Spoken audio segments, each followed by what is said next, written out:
Hola a todos, ¿cómo están? Elizabeth Morales con ustedes. Vengo a presentarles de parte del grupo de gestión integral HQS la segunda parte del curso especializado de monitoreo y evaluación de la calidad ambiental de ruido.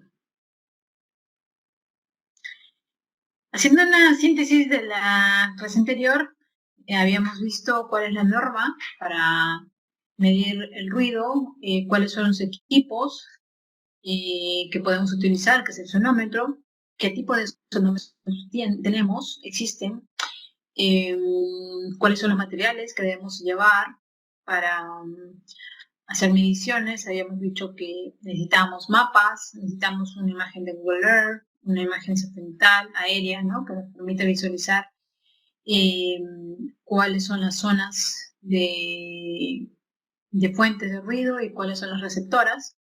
Habíamos hablado de cuáles son los tipos de zonificaciones que debemos conocer, que hay zonas comerciales, zonas mixtas, zonas residenciales, zonas industriales y zonas sensibles, ¿no?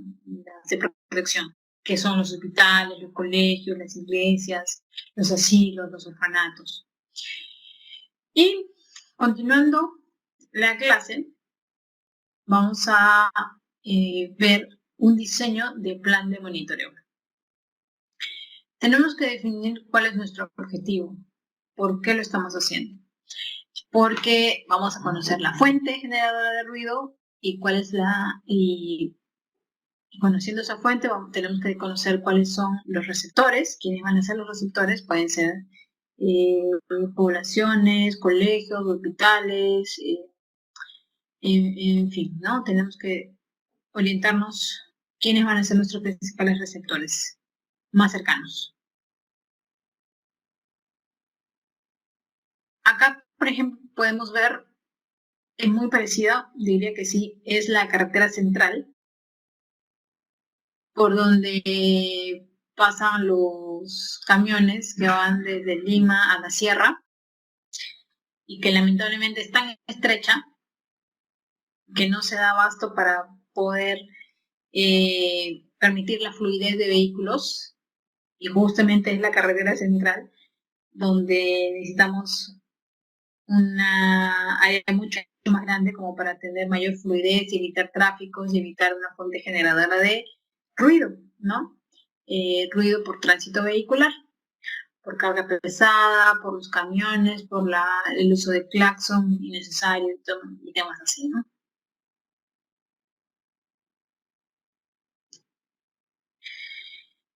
Ya hemos definido el propósito, el objetivo. Tenemos que definir los periodos de monitoreo, qué intervalos vamos a escoger, cuántos tiempos, cuántas horas, cuántos minutos,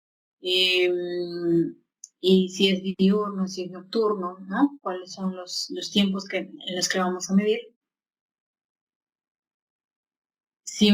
Habíamos indicado, si una industria se encuentra trabajando solo en un diurno, entonces conviene monitorear solamente en ese horario. Si hay 2 turnos de trabajo o 3, ¿no? Tenemos que monitorear en esos 3 turnos de trabajo, diurno, intermedio y nocturno, ¿no? Dependiendo de la hora.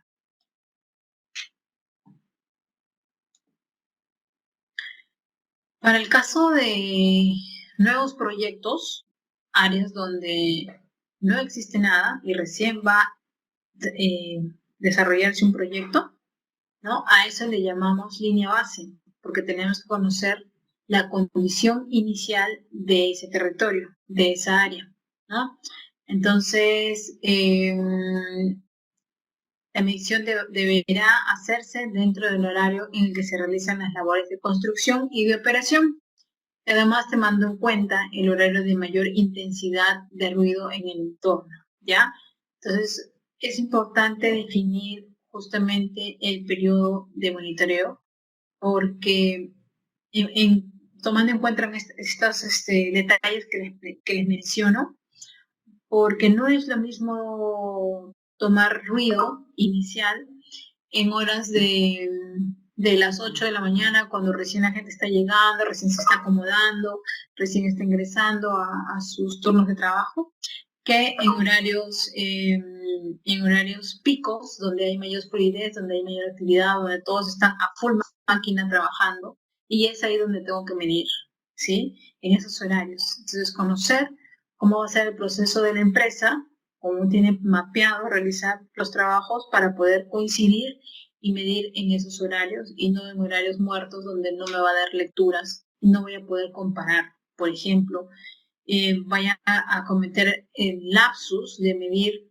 inicialmente a las 8 de la mañana como un horario diurno. Estoy tempranito en la planta, en el terreno, mido de 8 a 9. Cuando mi actividad pico o mi horario pico era a las 10, 11. Como ya medí mi línea base 8, 9, y cuando yo voy a campo a monitorear, ya cuando desarrollo el proyecto, ya cuando está construido, ya está puesta en marcha, voy a medir de 10 a 11, voy a tener valores mucho más altos, que los voy a tener que comparar con la línea base, que son mucho más pequeños, porque monitoreé en horarios donde no hay ninguna actividad. Entonces voy a generar una incongruencia, ¿ya? Por eso es importante tener cuidado en eso. Conocer cuáles son los horarios del proyecto, cuáles son los horarios que deben de coincidir con los horarios de medición y mi línea base. Ya. Y además, ya hemos visto del propósito, ya hemos visto del periodo de monitoreo, ahora la ubicación de los puntos de monitoreo. ¿Dónde voy a colocar mis estaciones de muestreo? Tengo que pensar en determinar la qué zona es. Industrial, comercial, residencial, de protección. ¿Qué es? Considerar la dirección del viento.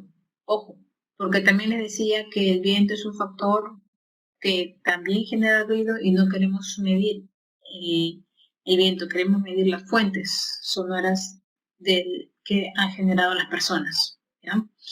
Seleccionamos los puntos de medición indicando coordenadas, por eso llevamos el GPS para establecer coordenadas, altitudes, y describir el área que vamos a monitorear. Estaba lloviendo, estaba soleando, estaba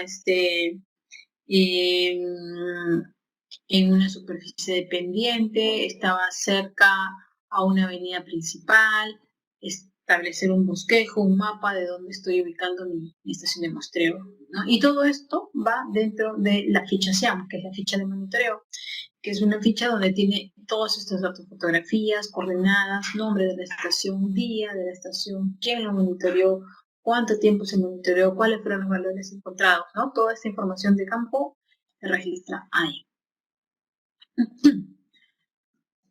Aquí les muestro un mapa de, digamos, para que puedan observar la cantidad de ruido o la generación de ruidos industriales, ¿no? Se puede ver en la zona del Callao, como les decía, hay una zona concentrada por actividad industrial. Aquí también, en esta zona del Callao, también hay una actividad industrial marcada cerca al mar, también donde están los terminales portuarios, donde están las descargas de contenedores de todos los barcos que llegan del extranjero. Y así, todas estas líneas, todas estas manchas moradas, ¿no? Son la concentración de ruidos en actividades industriales. Y con puntitos negros, ¿cuáles son los emisores? ¿No? Bueno, eso es contaminación marina, eso no lo voy a comentar. Para que puedan conocer cuál es el ruido por congestión de tránsito en las avenidas localizadas en este sector, ¿no? Todas las que están con los círculos rojos, ¿no? Entonces, aquí tenemos un mix de todo. Una zona industrial, con presencia de industrias manufactureras, también unas vías principales que son de alto tránsito, como la avenida Gambetta, por ejemplo, y es por eso también que en la Gambetta se ha reducido la velocidad de los vehículos. ahora está en, si no me equivoco, en 60, entre 60 o 40 metros por segundo. Bastante lento, ¿no? Y hay muchas municipalidades que se han fusionado y piden, por ordenanza municipal, ahora hay multas por generar ruido, como tocar el claxon de forma indebida, de forma innecesaria, ¿no? Todo esto con la finalidad de poder controlar eh, y tener una zona armoniosa, ¿no? Una zona donde no haya contaminación sonora que nos genera estrés, pesadez, molestias, afectando a nuestra salud.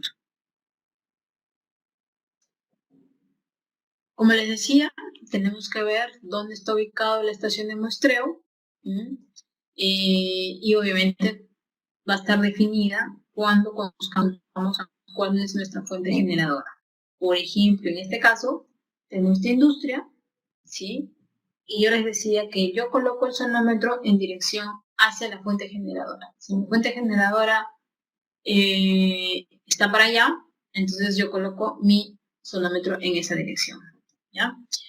Es por eso que en la imagen ustedes pueden ver que la dirección del cortaviento está para la zona, apuntando hacia la zona industrial, que es la fuente generadora. No puedo estar tan cerca porque ustedes saben que tiene un muro perimétrico, la industria, ¿no? Donde voy a medir, y este muro perimétrico es una barrera auditiva. Entonces, si yo mido pegado, entonces no estoy midiendo correctamente. Tengo que distanciarme 3 metros como para poder hacer una lectura adecuada y que realmente en esta zona tenga lecturas de ruido, ¿no? En esta sección. Y no, no, vamos a explicarlo aquí. ¿No? La idea es de que en esta sección registre los valores que ocurren en toda esta área. ¿Sí? En esta zona no podría tener una lectura adecuada porque tengo esta barrera auditiva que es el muro perimétrico de la planta. Entonces me alejo, me retiro y ahí recién puedo hacer lecturas. Este sonómetro debe estar inclinado así, ¿no? Inclinado, como les he dicho, ligeramente. ¿Ya?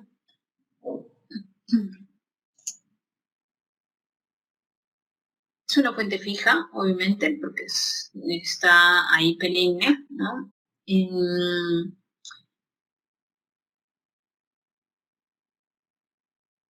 distanciado para que no choque la generación de ruido, ¿no? Se pueda percibir el equipo la generación de ruido. Entonces, otro caso de dónde voy a ubicarme si es que tengo una fuente emisora y tengo cercana un receptor. Esto ocurre en avenidas. Tengo la fuente generadora, que puede ser una discoteca. Tengo una vivienda al frente y lo que lo separa es una vía de acceso. ¿Dónde voy a colocar mi sonómetro? Colocaría distanciado, porque acá también tengo una barrera acústica. Vamos a colocar acá. Aquí tengo una barrera acústica.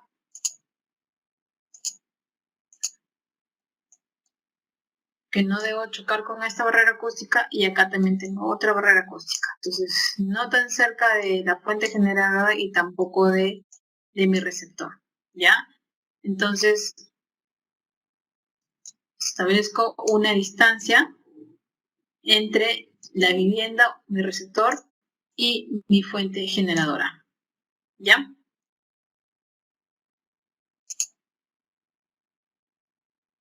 Otro caso va a ser este. Una fuente móvil, como la que es un vehículo, se encuentra cerca de una calzada, de una vereda o acera, ¿no? Y tengo aquí viviendas, sé que mi vehículo es la fuente generadora. ¿Recuerdan la imagen anterior que estaba el joven midiendo hacia la pista? Porque la fuente generadora que había identificado era el parque automotor. Entonces, perdón, voy a colocar mi sonómetro alejada de mi pared, que es mi barrera auditiva, alejado también de esta y cercano a mi fuente generadora, ¿no? Que sería el vehículo. Pero obviamente no me voy a colocar en toda la pista, ¿no es cierto? En toda la pista, aquí no me podría colocar, sería peligroso. Entonces hay que también considerar el tema de seguridad de las personas que están viviendo, ¿ya? No porque la pista, la vereda sea muy angosta, voy a tener que medir en la pista. Tengamos cuidado con eso, ¿ya? Otro caso,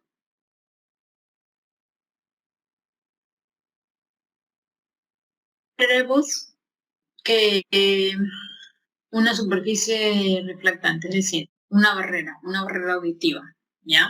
Que está en esta zona. Entonces, tengo una fuente generadora. Dentro de los 3 metros es donde es adecuado hacer la medición, ¿ya? El sonómetro se ubicará a una distancia 2 veces a la distancia de la fuente generadora.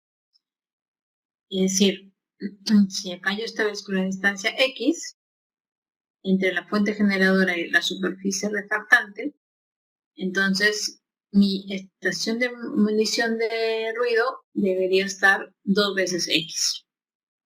Si tengo 1 metro, 2 metros. Si tengo 3 metros, 6 metros. ¿Ya? Y entonces, vi el punto 1 como plan de monitoreo, mi objetivo, mi propósito.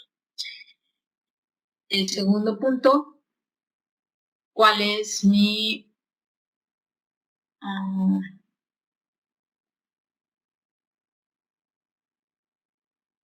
el periodo de muestreo, de monitoreo? ¿Sí? Tenemos que conocer. Tercero, la ubicación de mi estación de muestreo, donde voy a colocar mi estación. Y cuarto, la instalación del monitoreo. Tengo que colocar, ya les he dicho, un trípode a una altura promedio de 1,50 m desde el nivel del suelo. Por eso es que el trípode se adecua, estos trípodes de cámaras se adecuan, ¿no?, a 1,50 m como para ahí hacer la medida. Y ahí viene el capuchón, viene el sonómetro, viene el trípode, que eso sería los tres accesorios con los que debe de contar.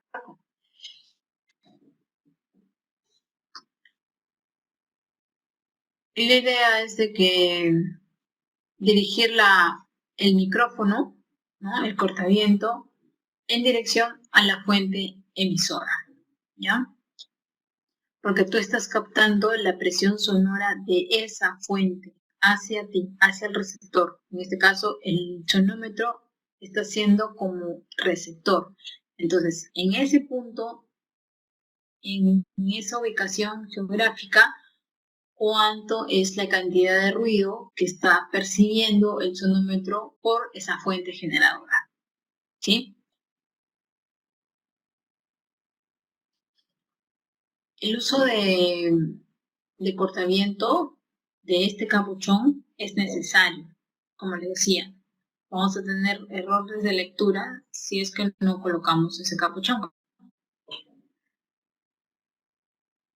No puedo hacer mediciones de ruido, mediciones de niveles de presión sonora, si es que tengo una tormenta eléctrica, si es que tengo una lluvia intensa, si es que tengo granizo, porque recordemos que no puedo hacer mediciones de ruido en condiciones extremas, en condiciones meteorológicas extremas. Estamos midiendo las fuentes generadoras de ruido por efectos antrópicos creados por el hombre, no por condiciones naturales, ¿ya?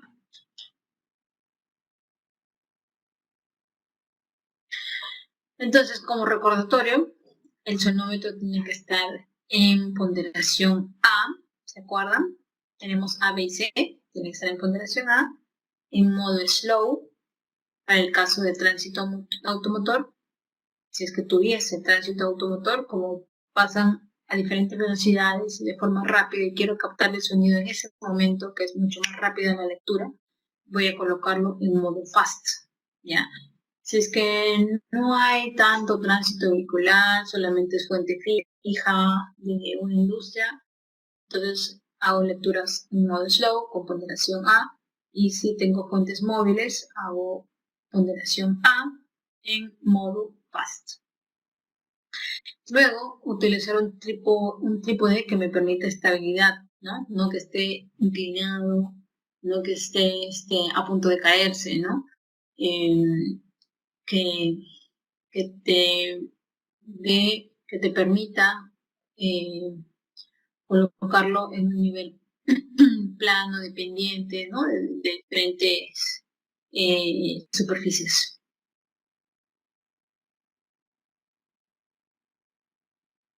Y 5, ya tengo que medir el ruido, ¿no? ¿Cuánto va a ser la cantidad de decibeles? Entonces, se debe usar para la medición de ruido ambiental con fines de comparación para el ECA, obviamente, porque ese es mi valor, mi valor normativo, ¿no? Al cual no puedo pasar.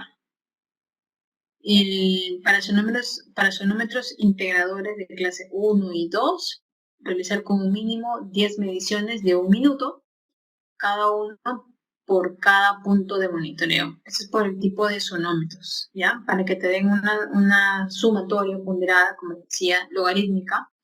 Y en el caso de tener sonómetros del tipo 1 y 2, entonces conviene realizar 10 mediciones en 1 minuto. Entonces hago lecturas por minuto, ¿no? Cada una por cada estación de muestreo.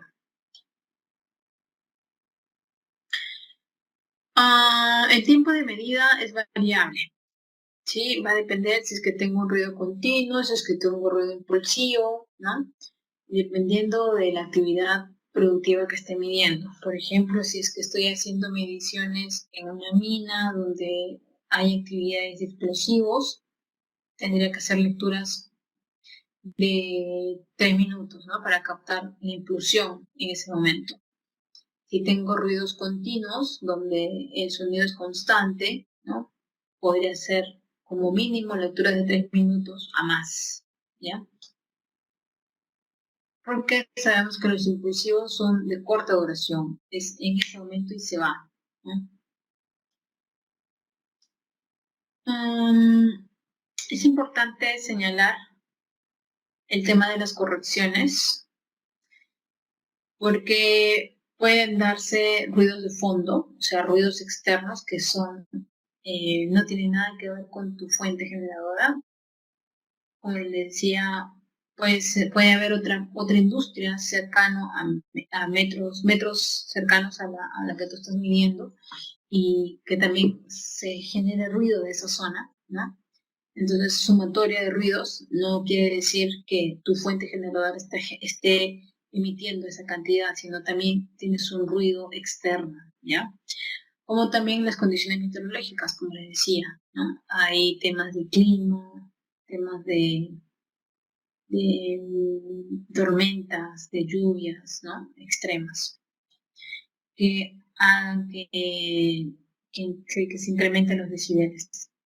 Pero por esos casos no conviene medir. Esperamos que pase esa condición climática cuando esté en condición estable meteorológica y ahí recién puedo conviene hacer las medidas, ¿ya? Gestión de datos, obviamente, porque si no, no podemos hacer las comparaciones y ver qué pasó, si excede, no excede, por qué excede, cuáles son las fuentes generadoras, ¿no? Tener una conclusión. Entonces, bueno, ¿qué es lo que va a tener?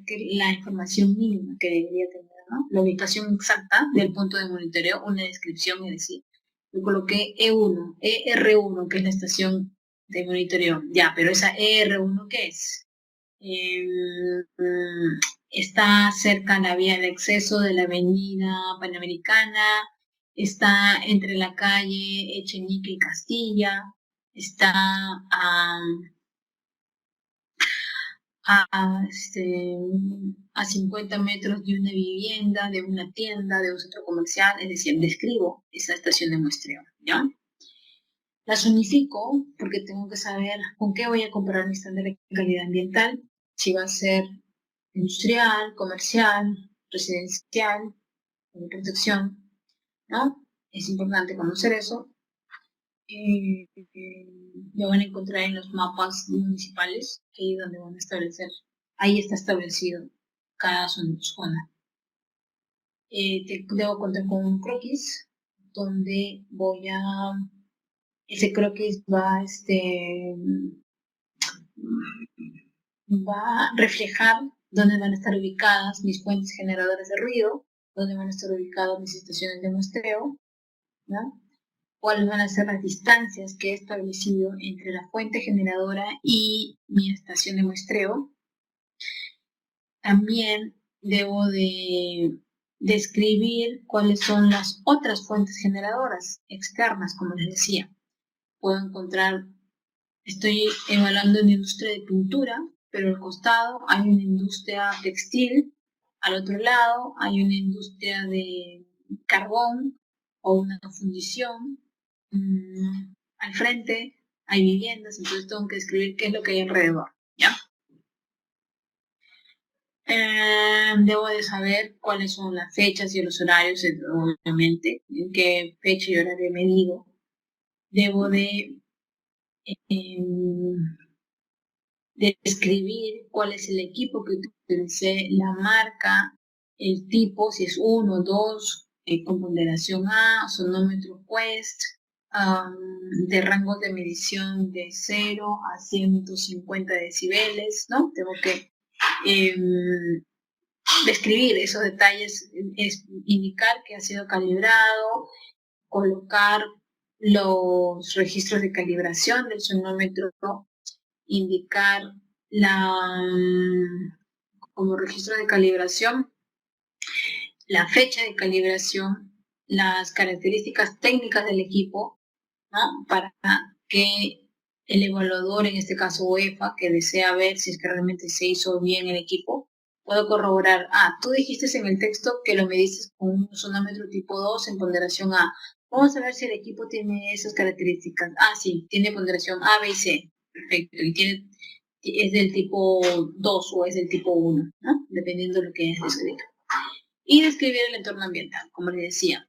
¿Qué encontré en la periferia? Hay presencia de un centro comercial, una tienda, un tránsito vehicular, hay carga pesada, vehículos ligeros, livianos, pesados, hay presencia de animales, estoy en una zona rural también, hay presencia de talleres mecánicos, lavado de carros, es decir, describir qué es lo que encontré en la periferia, porque eso también suma, y puedo después en mis conclusiones de reporte saber que hay otras fuentes generadoras que son más fuertes inclusive que la empresa en la cual estoy haciendo la medición. Y sucede muy seguido eso, ¿no? Que hasta inclusive el parque automotor es más fuerte, la cantidad de ruido del parque automotor, que de las mismas empresas o industrias, ¿ya? Entonces, cuando eso pasa, por lo general lo compruebas con un modelamiento de ruido, que es el mapa que les mostré, donde veías gráficamente que la concentración o los valores altos de nivel de presión sonora están en la vía de acceso, que hay valores rojos, con coloraciones rojas, a diferencia de la periferia, que se va disminuyendo las coloraciones y tiene coloraciones más bajas, ¿no? Con decibeles más bajos. Entonces, ocurre muy, muy seguido cuando las pistas están en mal estado, que tienen agujeros, ¿no? Donde los vehículos, los muelles golpean y se genera mucho más tráfico, mucho más sonidos, ¿no? Todo eso suma para voltear la evaluación y de determinar que la fuente más alta de ruido es el parque automotor generada por el parque automotor y no por la empresa a la que tú le estás evaluando. Entonces, mediciones de ruido generado por el tránsito automotor, que también ocurre ahora, está muy de moda como parte de los trabajos de las municipalidades, ¿no? Que hacen mediciones para saber si están excediendo con el tema de claxon o los vehículos están en condiciones adecuadas de mantenimiento, de funcionamiento, ¿no? Que no son carcochas que generan ruido fuerte de los motores, ¿no? De los vehículos. Para estos casos la medición se analiza igual también con el ponderado LEC, que eso ya te lo da el equipo, como les decía. Y el tiempo en el cual se debe medir, ¿no? La cantidad de ruido por tránsito vehicular varía entre 10 a 15 minutos. ¿Por qué rangos mayores de tiempo, intervalos mayores de tiempo? Porque diferentes vehículos pasan por una vía de acceso. No solamente vehículos ligeros, también vehículos pesados o movimientos de esos vehículos cuando hacen cargas. En este caso, como se ve en la foto, por ejemplo, estos que cargan gas, ¿no? Al momento de se estacionan en una zona y empiezan a cargar. Al choque de los balones se escuchan sonidos, ¿no? Entonces eso también incrementa, sumado a los vehículos que pasan en ese momento. Entonces conviene alargar el periodo de medición para poder tener valores mucho más representativos, ¿ya? Se debe contar el número de vehículos en ese momento que pasaron y describir también qué tipo de vehículos, si fueron livianos, si fueron pesados, si fueron públicos, si fueron privados, ¿no? Y por qué avenidas, si es que pasan por la avenida, por las vías auxiliares, ¿no? O por calles de cruces, ¿no? Eso también indicar. Cuando se presenta un tránsito no fluido, se debe medir el ruido producido por el paso de 30 vehículos como mínimo por categoría, es decir, por 30 por livianos, 30 por pesados, ¿no? Que eso me va a dar una muestra representativa, ¿no? Y esperar en ese lapso de tiempo. Ahí sí, no necesariamente van a ser entre 10 a 15 minutos, ¿no? Puede eso extenderse hasta esperar que complete la cantidad de vehículos. Entonces voy a poder, perdón, voy a poder determinar cuál es la cantidad de decibeles en ese momento. Un momento, por favor.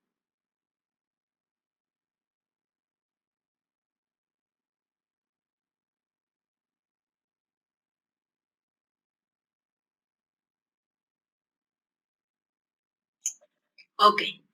Entonces, acá, por ejemplo, tenemos el tren que, que pasa por la Rambla de San Borja, se va hasta de este a oeste, ¿no? ¿No me equivoco? Sí, de este a oeste. Para el caso del paso de trenes, el intervalo de tiempo a medir debe capturar el ruido representativo del paso de todos los vagones, ¿no? Se debe registrar el equivalente, que es el ponderado, y también el máximo, el pico máximo, ¿ya?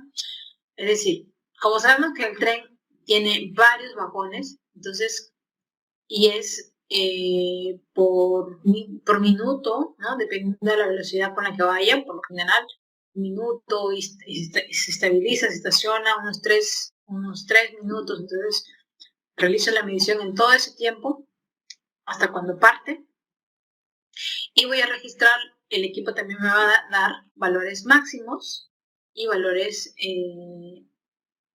equivalentes, ¿ya?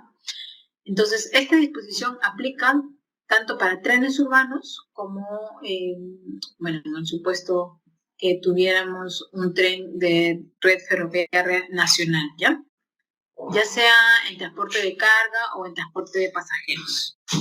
Por ejemplo, el tren que va de Lima a Huancayo, que es el ferrocarril central, o el tren que va de Cusco a Machu Picchu o a Aguascalientes, ¿no? Ese, por ejemplo, es un tren de red ferroviaria.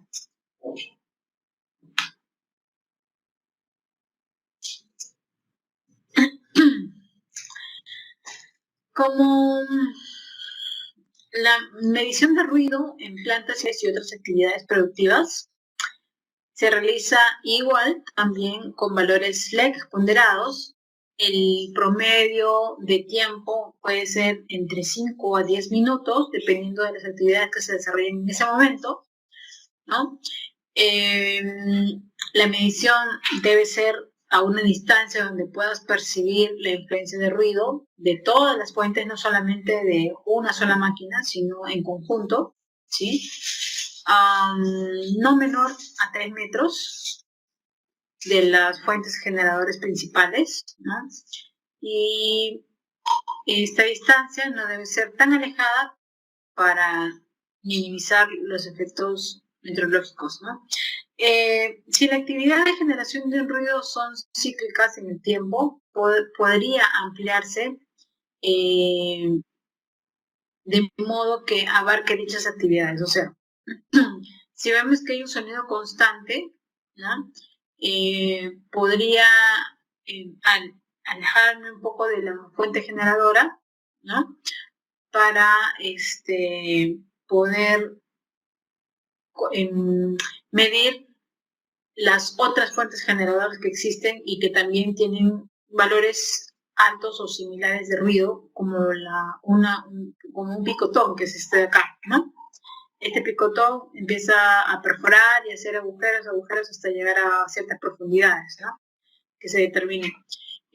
Para hacer zanjas, por ejemplo, ¿no? Y al costado está un mixer, que también genera ruido al momento de hacer las mezclas, ¿no? Pero entre el mixer y el picotón es mucho más fuerte, genera mucho más decibeles que el mixer. Entonces, inclusive el mixer puede quedar hasta desapercibido cuando se efectúa la actividad del picotón, pero cuando el picotón se detiene, el mixer sigue girando y sigue generando ruido. Entonces, tengo que hacer mediciones en todo ese momento, en todo ese lapso. Como les decía, mapeo de ruido. Tenemos ya coloraciones establecidas por una ISO, la 962 del 1987, que me da un listado de colores. Desde el valor más fuerte de ruido, que serían los 85 decibeles, hasta el más bajito, que sería 35, ¿no? Un azul oscuro, celeste o azul claro, rojo, carmín, cinabrio, naranja, ocre, amarillo, verde oscuro, verde y verde claro, ¿ya?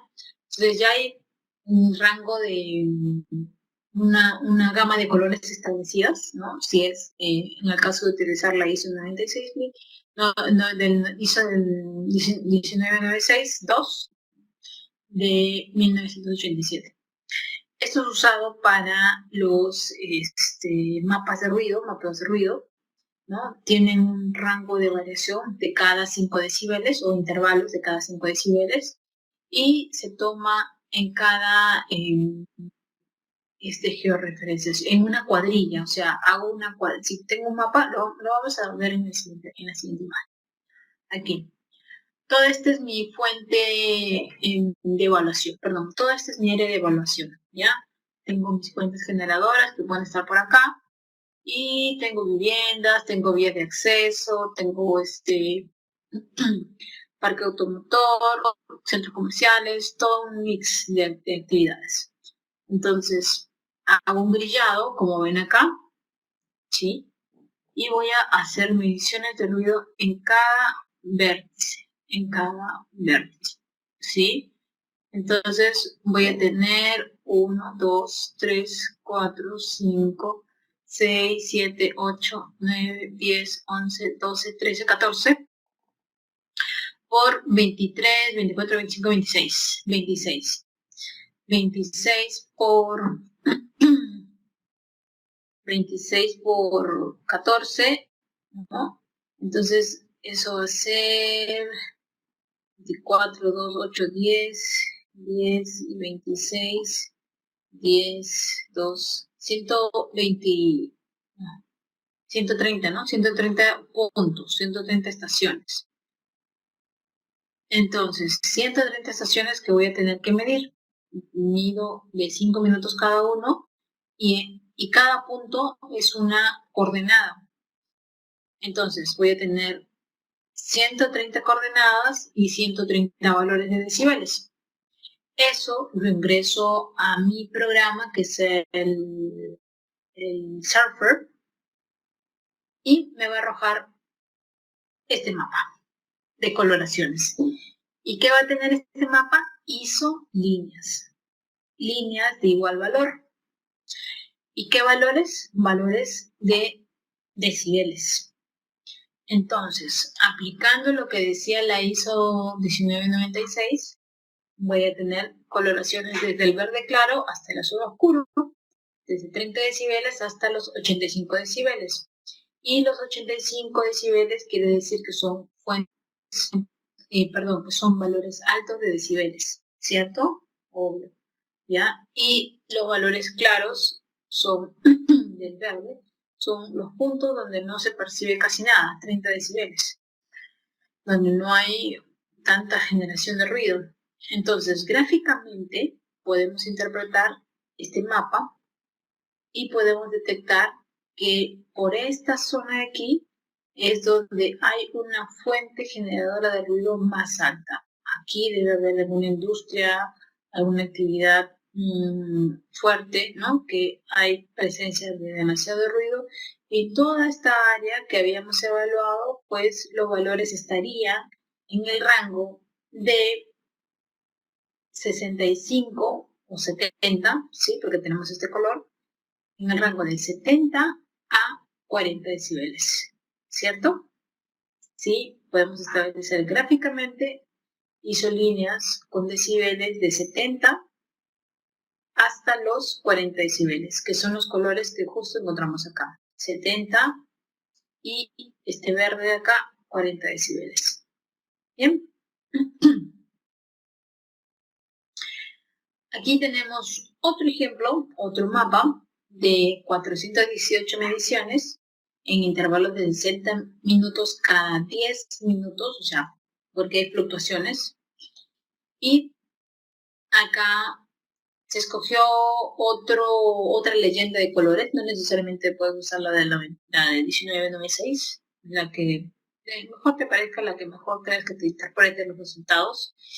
Y tenemos aquí rangos distintos inclusive, ¿no? De 85 a 90 decibeles, que es esta coloración azul, y 55, que es esta coloración mostaza.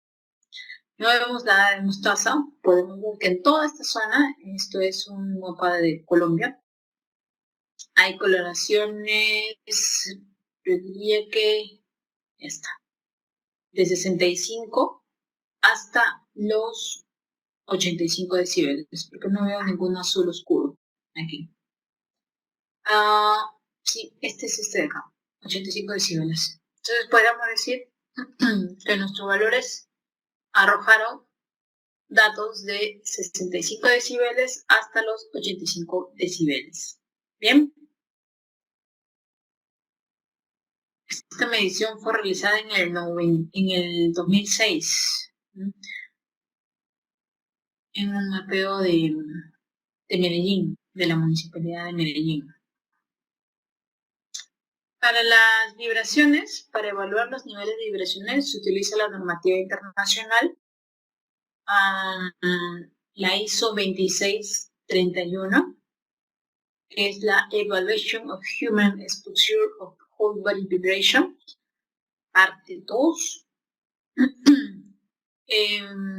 Presenta vibraciones aplicado para vibraciones en construcciones, ¿no? Desde 1 a 80 Hz.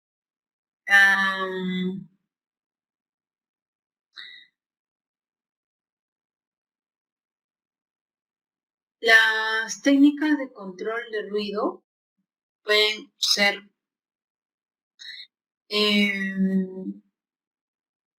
de dos tipos, clasificarse de dos tipos, en el control de la fuente o en el control de la vía de transmisión. Si enfocamos en el control de la fuente, ¿no? Tiene como objetivo intervenir la fuente generadora. O sea, vas a hacer algo para que esa fuente generadora tenga menos ruido. Por ejemplo, verá si si lo puedes aislar, si lo puedes encapsular, si puedes hacer que revestir o de lo que estaba en una zona abierta dentro de la planta, la puedes colocar dentro de una zona de concreto, que eso se llama aislar, ¿no? Vas a o revestirla con un material de barrera acústica. Si esto ocurre, por ejemplo, para el caso de bombas, compresoras, equipos pequeños, que puedes revestirla y hacerle como una especie de cajón, ¿no? Una especie, la encapsulas, la encajonas, entonces el ruido se queda ahí dentro y reduces porque ya está encajonado, ¿no? Que dejarlo así al aire libre, ¿no? Dentro de la planta, donde la generación de ruido se transmite rápidamente por el aire. En cambio, encajonado, reduces la cantidad de ruido. Si estamos hablando de un equipo mucho más grande, que es el tamaño de una habitación, entonces conviene, ya está al aire libre, conviene colocarlo colocarle un cuarto, ¿no? O sea, paredes, ¿sí? Y dentro de esas paredes colocar estos, material de fibra de vidrio, que son como colchonetas, ¿no? En las paredes, y de esa manera haces que el ruido quede encapsulado, quede encajonado, cerrado, ¿no? Y no logre salir, expandirse hacia el exterior, ¿ya? Esa es otra condición otra medida de control, ¿no?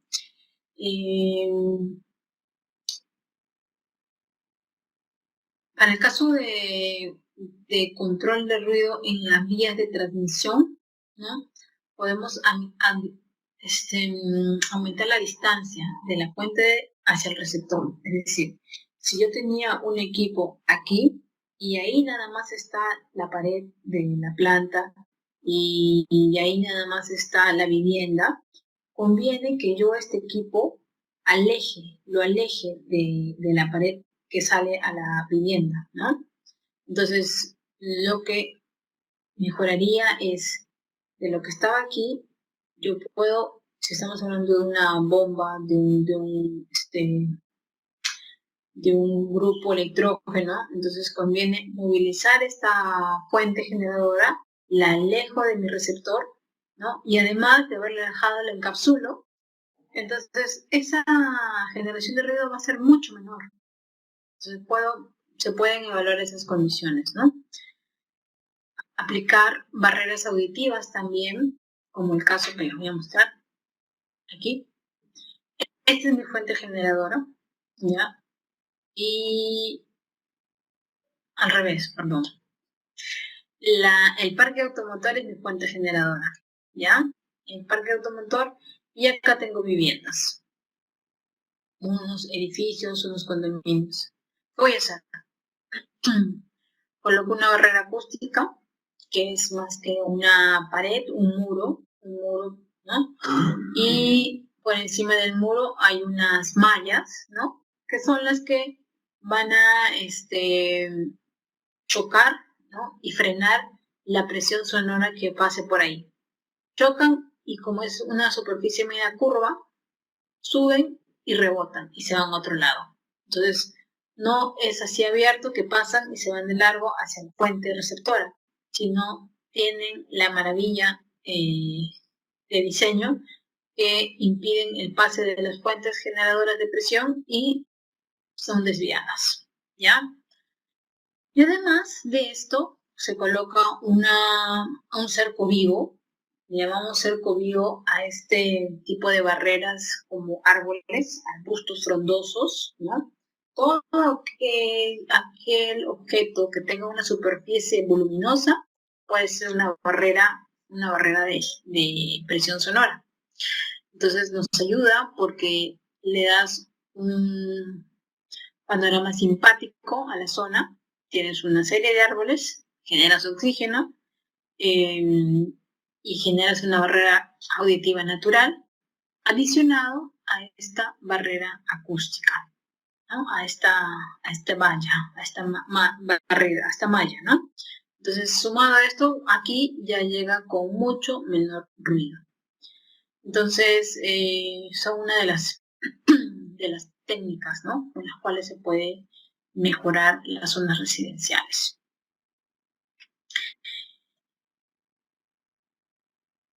Este es otro tipo de barrera acústica, bueno, similar a la que les explicaba hace un momento, barreras acústicas, su material es poroso y tiene una altura bastante considerable, ¿no?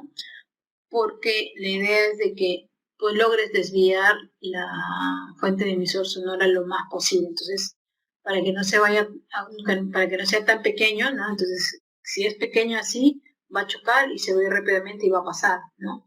Pero si es bastante amplio, entonces va a chocar, va a lograr desviarse, ¿no? Y irse para otra zona, que ese es el objetivo. Entonces, sumado a esto, la vegetación, ¿no? que le puedas dar, como enredaderas, como arbustos, ¿no? Como árboles, generas mucho más protección y mucho más barrera. Aquí, lo que le decía, estas colchonetas, paneles acústicos fonoabsorbentes, porque la idea es que absorben el ruido, ¿ya? También son utilizados, esta es una vía férrea, por ejemplo, y en esta vía férrea han colocado estos paneles acústicos, ¿sí? Con la intención de que no vayan hacia la zona urbana, residencial. Este de aquí, en una vía principal, al costado hay una zona agrícola y metros más hay hay viviendas, ¿no? Entonces, como es una vía principal de fluctuación continua de vehículos, es apropiado colocar estas barreras, ¿sí? Y atenuar la, eh, la presión sonora producto de estas fuentes móviles. Entonces, técnicas existen, se desarrollan y ayudan a absorber la presión sonora por actividad antrópica. Esta otra es lo que les decía, del encapsulado. ¿Ya? El encapsulado, por ejemplo, aquí dentro hay un generador, unas bombas, unos grupos, que no ocurre en toda la planta. Entonces, si esto queda libre, sin muros, el ruido se dispersa, ¿no? Y puede ser captado al exterior. Pero si tú a eso lo cercas, le colocas paredes, ¿no? En la totalidad de los equipos, lo rodeas, como se ve aquí, lo encapsulas, lo que vas a lograr es reducir la presión sonora que se vaya a generar al exterior. Entonces, y también ayuda para los trabajadores que están en el interior de esta planta, ¿no? Pasando por aquí, transitando por aquí. Entonces, este ruido también, como ruido ocupacional, también es favorable. ¿Ya? Las esclusas son, les voy a colocar aquí un gráfico. Ay, no, este está un grafiquito. Ya, esta es mi planta.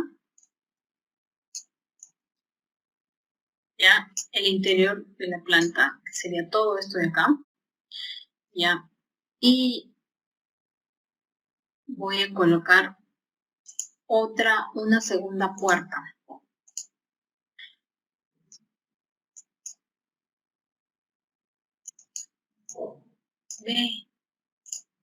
Ay, lo siento, vamos a poner en línea recta.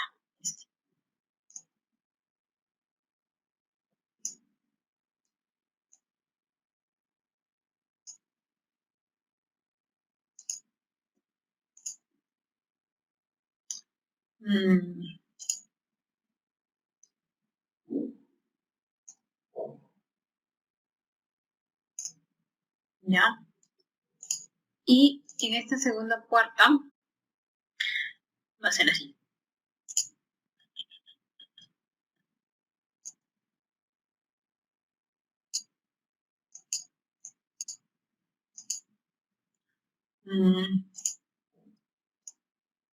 Ya. Aquí está mi primera puerta, que sería la puerta de ingreso. Acá hay un pasadizo, no hay nada. Genero un vacío y aquí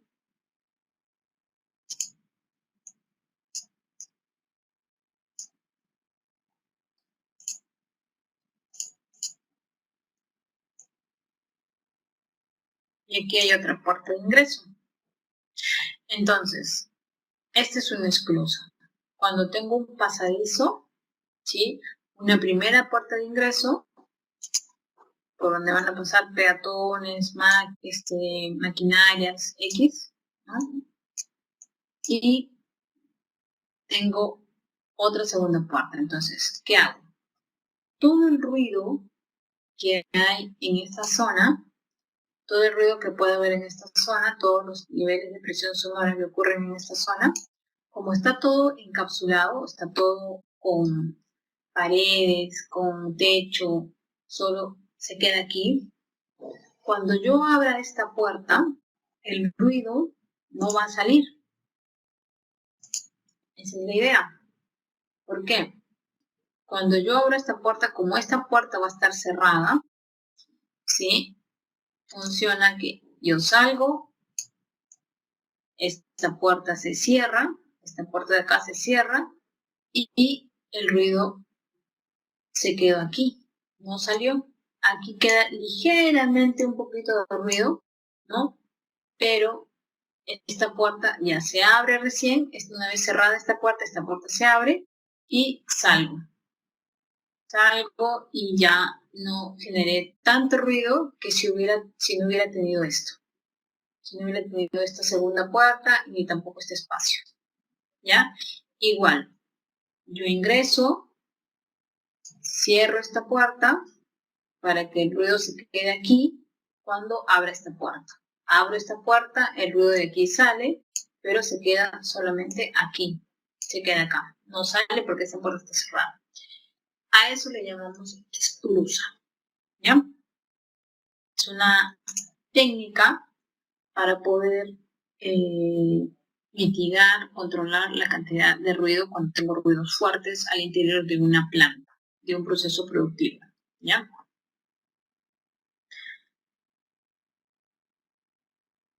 Bien, vamos a ver dos casos de estaciones de muestreo. Luego de analizar la siguiente información, ¿a qué conclusión llega? ¿Qué cambios realizaría en el siguiente monitoreo? Tengo la estación R1, R2, R3, R4. Que estoy evaluando, ¿qué decíamos? Tengo que ver cuáles son mis fuentes emisoras, ¿no? Mi industria, 3 estrellas, hay un terreno cercano, casas, almacenes, y por acá hay una industria. ¿Sí? Entonces, tengo horas pico con decibeles de 60. Producción de toneladas. Producción de toneladas de 60, ¿no? Entre las 11 y las 19 horas. Entre las 7 de la noche. Los vecinos han reportado quejas sobre ruidos que provienen de la fábrica 3 estrellas, pasada la medianoche. pasada la medianoche. Pero aquí hemos visto que tiene horas de producción alta entre las horas de las 11 y 19 horas. Si yo veo que la industria 3 estrellas tiene un rango horario de 11 hasta las 7 de la noche, ¿cómo puedo yo establecer que esta industria va a ser mi fuente generadora? Raro, ¿no? Entonces, dos cosas. O ellos están faltando la verdad y no es esto así, que lo tenemos que corroborar, o es que hay otra fuente generadora que sí está trabajando a la medianoche. Y es esa fuente generadora la que tenemos que evaluar. Entonces, la ubicación de mis estaciones tendría que moverlas, por lo menos un par, o colocar una estación más aquí, porque posiblemente esta sea la causante de mi generación de ruido. Y por propagación de ruido llegan hacia las casas, ¿ya? Los almacenes no podría decir nada, porque en los almacenes no hay una actividad productiva, es para guardar, para almacenar, salvo ligeras actividades de descarga y carga de material en los vehículos, ¿no? Pero eso es momentáneo. Entonces, dudo que sea una fuente fuerte de generación. Y este terreno cercano es un terreno, tampoco hay una actividad. Entonces, donde más tendríamos que fijarnos es en la actividad de esta industria. Y justamente lo que dice acá, la producción del día es de 60 toneladas del día, no de la medianoche, ¿ya? El ciclo de producción horaria está en el gráfico. La fábrica trabaja de lunes a sábado de 9 a 12, perfecto. Trabaja en este horario, ¿sí? Pero sus actividades disminuyen desde las 7 de la noche en adelante. Ya son como los mismos actividades que realizan en la mañana. Y si en la mañana no han tenido queja, ¿por qué tendrían queja en la noche? ¿No? Claro, en la noche todos están descansando, hay menos ruido, hay menos actividades externas, entonces se percibe más, puede ser, sí. El monitoreo se realizó el domingo a las 10 de la noche y el lunes a las 8 de la mañana. Habíamos analizado la determinación del periodo de monitoreo, es decir, en qué horario, en qué momento, cuánto tiempo, ¿no? Si mi actividad es de 7 a 12 de lunes a sábado, ¿por qué voy a monitorear un domingo donde no hay ninguna actividad? No tiene sentido, ¿verdad? Entonces tengamos cuidado con eso. Justamente esa es la trampita del caso, para que ustedes puedan ver. De lunes a sábado tendría que hacer la medición y en el horario de mayor actividad, recuerdan que les había explicado. Entonces, debería ser correctamente en el horario de 11 a las 19 horas, que es la de mayor actividad, ¿ya? Y también en horario nocturno, para que quede descartado, en el horario de la noche, a la medianoche, ¿ya? Entonces, en este rango. Con esto, el lunes a las 8 de la mañana, uno puede decir, ay, sí, mira, en el horario de trabajo, pero es a las 8, es en el horario donde todo empieza y no hay mucha actividad, no hay puntos picos de ruido, entonces tampoco sería representativa mi muestra que diferencia de estos valores de acá, ¿ya? Con los resultados fueron comparados con el ECA residencial, correcto, ¿sí? Porque tenemos zona industrial, zona residencial, y habíamos dicho que cuando tenemos dos zonificaciones tenemos que evaluarlo con la más sensible, en este caso la residencial.